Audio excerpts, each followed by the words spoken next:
¿Qué tal, Grado Cero? Bienvenidos a otro programa más que hacemos aquí desde la FIL de Guadalajara 2015.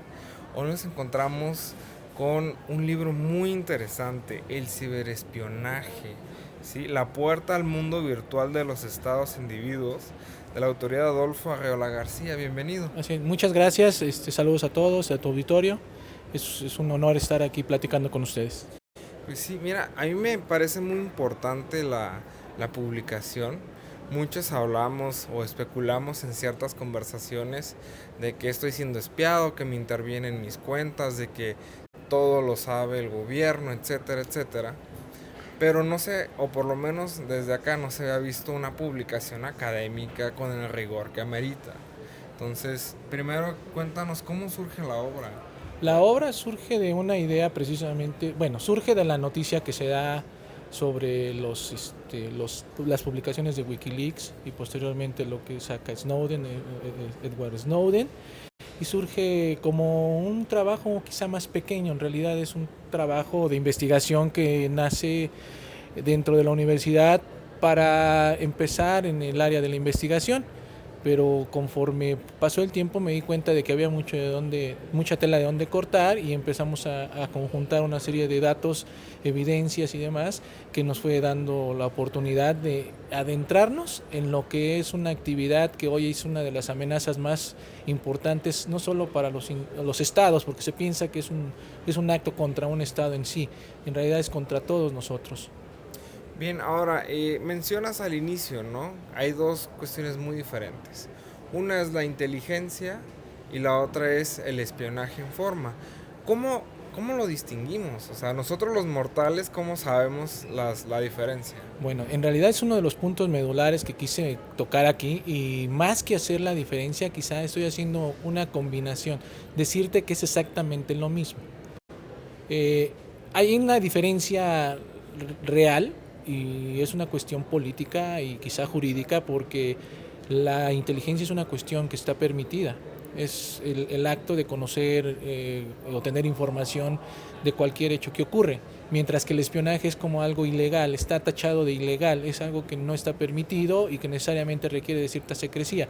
Yo lo que estoy tratando y proponiendo es que estas dos actividades, al ser la obtención de una información previa estratégica de una actividad o de un individuo o una situación, en realidad se convierten en un conocimiento en el mismo nivel. O sea, no hay que hacer una diferencia. Sin embargo, de ahí se agarran los políticos o los estados para decir, no, no, yo lo que hago es inteligencia, yo no hago espionaje. O sea, es es un arma de doble filo que permite tener las dos actividades a la vez.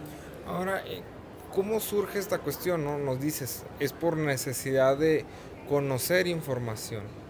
Pero, ¿cuál es la génesis que ha tenido el espionaje contemporáneo? Bueno, el espionaje contemporáneo básicamente es el ciberespionaje, por eso el llamarle ciberespionaje. El espionaje es una actividad antiquísima. Es más, podemos hablar de que es una de las actividades o profesiones más antiguas. Lo menciona en el libro de igual manera, diciendo que no se puede, o sea, o no, normalmente no se compara con la prostitución, que sí es considerada una de las profesiones más antiguas. El espionaje, de hecho, hay datos bíblicos en donde los fariseos enviaron a espiar a Jesús y para saber qué actividades estaba haciendo y si estaba haciendo algo ilegal. Entonces, desde ahí tenemos ya noticia de las actividades del espionaje, quizá tradicional, que conocemos. Este nuevo formato de espionaje o de vigilancia, también es otro sinónimo que podemos utilizar, de vigilancia, llega precisamente con las computadoras, con todos los sistemas electrónicos primeramente, y después con las computadoras se desarrolla, y por supuesto se dinamiza con el Internet, ¿no? O sea, se globaliza y llegamos a todos lados a través del Internet. Muy bien, ahora, o sea, mucho se dice, ¿no? En conversaciones muy cotidianas, que Estados Unidos siempre ha estado detrás de todo esto, ¿no? Primero, saber si es verdad y saber qué ellos han hecho en el desarrollo del espionaje. Porque ahora sabemos que muchos países también son partícipes del ciberespionaje. Bueno, en realidad esto es algo real. Todos los estados tienen un sistema de inteligencia, que es en realidad, por decirlo así, el sistema de espionaje oficial. Ok. O sea, es el ente autorizado para poder realizar las actividades de inteligencia que hasta cierto punto requieren en algún momento la utilización del espionaje o del ciberespionaje, del robo de información, etcétera. O sea, Estados Unidos ha realizado una estructura enorme, tiene una estructura enorme, o sea, invierte muchísimo. Él lo menciona como cuestiones de gastos en ciberseguridad. Ok.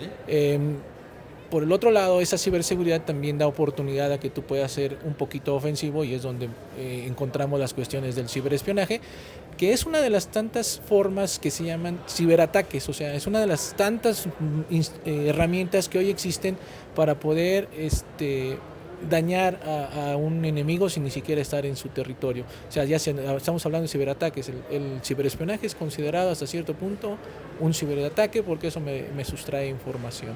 Entonces Estados Unidos tiene una estructura, pero a la vez México tiene una estructura similar. Tan es así que el CISEN se crea en 1989, básicamente con auxilio, ayuda y asesoría de agencias estadounidenses. Tenemos una agencia de inteligencia en Israel, tenemos una agencia de inteligencia en Alemania, o sea, cada uno de los estados que se dice tiene necesidad de información, necesariamente tiene una institución, un organismo que en cierta forma promueve o actúa tras bambalinas, ¿no? O sea que podemos hablar de un espionaje pues que está ahí, de hecho en el libro también lo menciono. Las cuestiones diplomáticas es una de las funciones, o sea, de las funciones es mentir, obtener información, recopilar datos de la situación para poder obtener una ventaja. Estamos en un mundo en el cual la competencia es perpetua y la información se convierte en poder, ¿no? Ahora bien, en esta etapa cibernética han participado ya los civiles, las personas comunes, ¿no? Hay grupos de personas, ¿no?, que se jactan de ser personas que están buscando constantemente información y la sacan al público y desestabilizan luego políticamente a un político, a un estado. Bueno, ¿y cómo es el desarrollo de ellos, no? Yo quiero pensar que es otro camino. Bueno, sí es otro camino, es otra vertiente. De hecho, o sea, si consideramos ciberespionaje, tendríamos que considerarlo a cierto nivel. O sea, hablar de ciberespionaje es como un acto entre estados, ¿no? O sea, es una cuestión de ese nivel. Hablar de Estado, o sea, sí se ve como una amenaza al Estado, no como una amenaza al individuo. Tú, o sea, no lo ves como una amenaza personal, pero el Estado sí lo ve como una Ok. amenaza. ¿Sí? Hay ciertos niveles dentro de esas. Los hackers, por ejemplo, que son los que quizá tú mencionas, y los crackers, que son dos personas distintas, son los que se dedican a robar esa información quizá personalizada y que incluso han sido utilizados por los estados. Es lo que ahora se llaman, hoy podemos hablar de unas cibermilicias, que es la utilización de agencias o de servicios o individuos que tienen un gran conocimiento sobre el tema de internet, manejo de internet, de programación, cuestiones de sistemas y demás, que han sido contratados por los estados para prestarles servicios y de esa manera tener por decirlo así, un ciberarmamento más, Ok. más, más, más amplio, ¿no? Sí, ahora avanzando un poco en la conversación, ¿hacia dónde ves que se perfila este tema, ¿no? Uno siempre cuando analiza todo lo que ha pasado, pues empieza a visionar puntos en los que se puede adentrar el tema. Pues mira, quizá lo que yo sería ya muy aventurado y que creo que es lo que viene, pues es el control social. Es una de las formas, la vigilancia, el saber que, tú lo mencionaste al principio, saber qué estamos haciendo, en dónde lo estamos haciendo, de qué forma lo hacemos y cuál sería el impacto para el Estado, ¿no? O sea, si estamos atentando contra, es una de las formas, una de las futuras formas que yo veo es el control social, eh, el control de las manifestaciones, de las expresiones sociales, pero también estamos ya en un acto, en un tiempo en el cual se habla de la ciberguerra. O sea, estamos yendo hacia un futuro en el cual las guerras no van a ser en realidad ya como las conocemos hoy, al menos de inicio, porque primero lo que hay que destruir es el potencial cibernético y después entrar con material bélico que nosotros llamaríamos tradicional, ¿no? Perfecto, ahora nosotros tenemos una audiencia muy universitaria, muy joven. ¿Qué mensaje le dirías a ellos en torno a estos temas, no? Porque también hay un grado de participación de la sociedad dentro de todo esto? Mira, la cuestión de hacer este libro precisamente y de hacerlo de la manera en que lo hice, que tiene un soporte académico, pero finalmente tiene una de redacción muy light, porque pues, no trato ningún tema técnico a fondo, sino por el contrario, lo trato muy simple, es precisamente generar conciencia en la sociedad de lo que estamos haciendo con nuestra información y de los medios que utilizamos para resguardarla, para transmitirla o en su caso para compartirla, ¿no? O sea, es verdaderamente, la verdad yo lo veo muy triste que la gente siga diciendo que no hay ningún problema, que es un cliché que se viene repitiendo en donde yo no debo nada, yo no temo. Les voy a decir qué es lo que está pasando hoy en día. Hoy en día los seguros, por ejemplo, los seguros de vida, son un poco más caros porque tienen datos de tu historia clínica.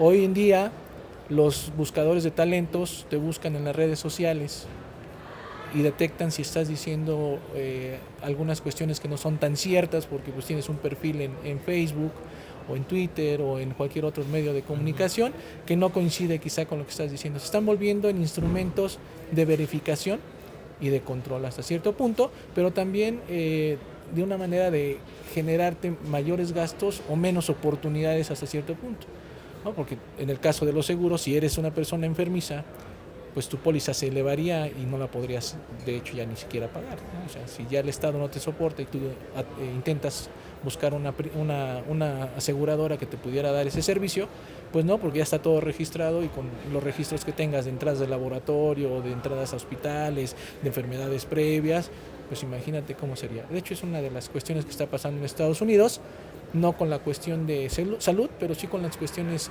financieras, en donde los seguros se les han elevado. Las primas de los seguros se han elevado por intrusiones a sus sistemas de base de datos, ¿no? O sea, como el caso de Target, ya le subió la prima a la cual del seguro pues se le elevó por el simple hecho del acto que sufrieron, ¿no? Durante el 2013. Pues agradezco mucho esta breve conversación, realmente pinta que es una investigación que nos va a hacer pensar muchas cosas, que nos da un panorama amplio del tema y pues esperamos seguir viendo más producción académica.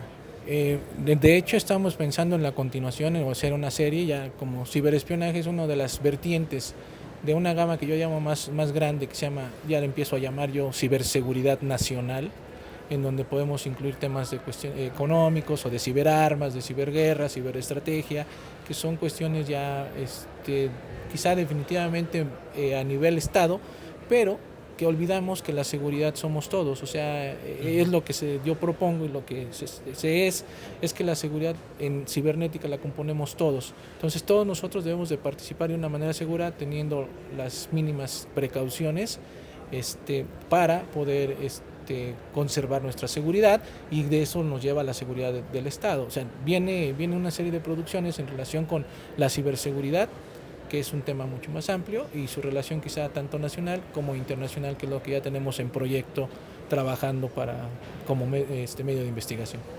Pues nuevamente muchas gracias y esperamos que este libro tenga mucho éxito y mucha relevancia dentro de esta feria. Pues eso es lo que espero, en el sentido de que permite conocer un poco lo que no vemos y de qué manera podemos ser nosotros vigilados, interceptados, utilizados sin ni siquiera saberlo, ¿no? O sea, manipulados.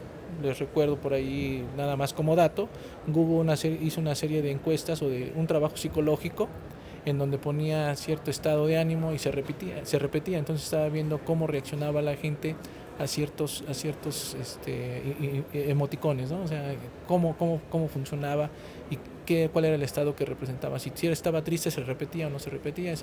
A veces somos hasta incluso objeto de experimentos de los cuales ni siquiera tenemos noticia, ¿no? Pues nuevamente gracias, Grado Cero, gracias por estar con nosotros y nos seguimos viendo aquí en la Feria Internacional del Libro de Guadalajara. Muchas gracias. Muchas gracias.